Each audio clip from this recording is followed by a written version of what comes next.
Shavua Tov, Parashat Chaye Sarah. Alors, Chaye Sarah Bémet, ça veut dire la vie de Sarah, bien qu'on va parler plutôt de l'enterrement de Sarah. Mais la vie de Sarah est toujours présente. Et donc, ça s'appelle la vie de Sarah qui est toujours là. Voilà qu'Abraham Avinu vient pour enterrer Sarah Imenu. Et il a envie de l'enterrer dans un endroit extrêmement kadosh, extrêmement saint. Il y a un endroit extraordinaire. Cet endroit-là, il est à Hebron. Hebron, c'est le nom d'une ville que tout le monde connaît en Israël, qui vient du lachon du mot chibour. Les itraber, ça veut dire qui vient être rattaché à quelque chose. Nos sages nous disent que Akadosh Baruch Hu, il a créé dans ce monde un endroit qui entre ce monde-là et le paradis. Dans cet endroit-là, ça se presse et ça se touche. C'est un endroit qui est ni ici, ni là-bas. C'est où ça? C'est à Hebron, à Maharat Amarpela. Qui a découvert en premier cet endroit? Adam Arishon. Quand Akadosh Baruch Hu, il a créé le monde, alors Adam Arishon, il a repéré qu'il y a un endroit extraordinaire, avec plein de Gdusha. Et il a dit, ici j'ai envie d'être enterré. Et effectivement, c'est là-bas qu'il a enterré en premier Chava. Et là-bas que son fils l'a enterré plus tard, Adam Arishon lui-même. Et tout le monde a oublié qu'il était enterré là. Et voilà qu'un jour, Abraham Avinu reçoit les Malachim, 3 anges qui arrivent vers lui. Et il doit préparer un Ben Abakar, un petit agneau pour préparer à donner à manger. Il a écrit dans la Torah, Vayarot c'est le Ben Abakar. Il a couru après cet agneau. Il s'est sauvé. Oui, il s'est sauvé. Dit le Midrash. Il s'est sauvé dans Maharat Amarpela. Il rentre dans la Mehara, il rentre dans la petite grotte. Et là, Abraham Avinu, il sent, ça sent le Gan Eden ici. C'est quoi cette Kedusha? Et là, il a compris la grandeur de cet endroit. Qu'est-ce qu'il fait? Il se dit plus tard, moi j'ai envie d'être enterré ici. Arrive là le moment où il doit enterrer Sarah. Alors il vient vers Ephron. Il veut acheter cette partie-là de grotte qui pour Ephron n'était rien du tout. L'essentiel était le champ pour lui. Cette grotte ne valait rien. Ça veut dire, il dit le Zohar. Pour Abraham Avinu, il envoyait de la Gdusha, mais Ephron, qu'est-ce qu'il voyait ici? Du noir, un trou, une grotte. On voit rien dedans. Il n'y a rien du tout. Donc quand Abraham Avinu vient lui dire, on va acheter cette grotte, il lui dit, mais tu parles du champ, pas de la grotte. Le champ, il vaut de l'argent, la grotte, elle vaut rien. Je dis, non, je veux la grotte.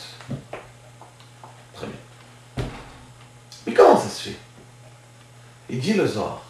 Quand Abraham Avinu, il voit de la Gdusha, et l'autre, il voit du noir. Il dit le Zohar, c'est qu'en vérité, il faut savoir que chacun, il voit ce qu'il est. Abraham Avinu, il voit ici de la Gdusha, il voit de la sainteté, en même temps.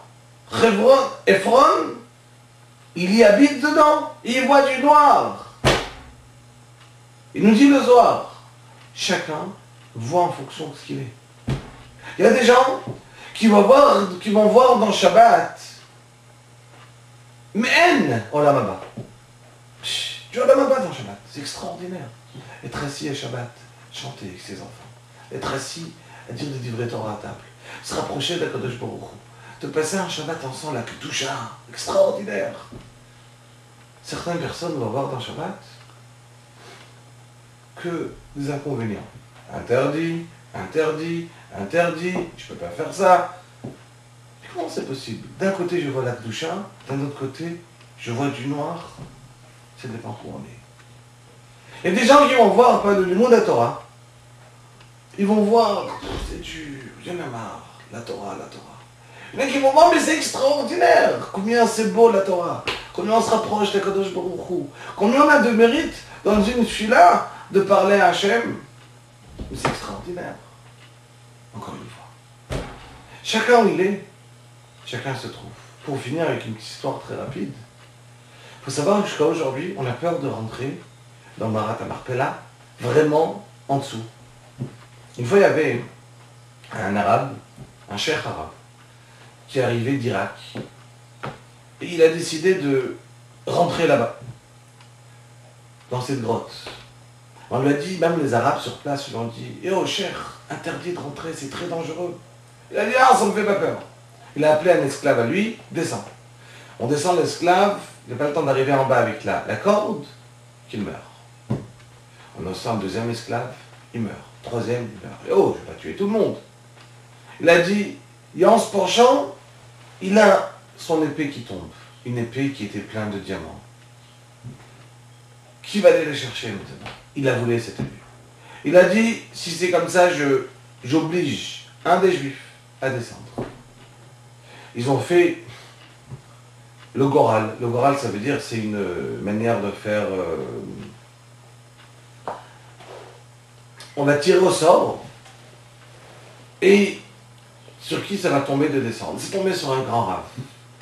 L'histoire un peu longue, rapidement, le rave a dit ok, je descends demain, il est parti au mikvé, il a fait des tfilotes, il a étudié la Kabbalah toute la nuit avec ses élèves. Le matin, après encore une fois de partir au mikvé, il s'habille en blanc, il est descendu, il a ramené l'épée, il est resté un bout de temps là-bas. Il est remonté, il a dit, l'endroit est tellement kadosh, et j'ai appris que ce soir, je dois retourner, j'ai fini ma vie. Et c'est ainsi que ça s'est passé.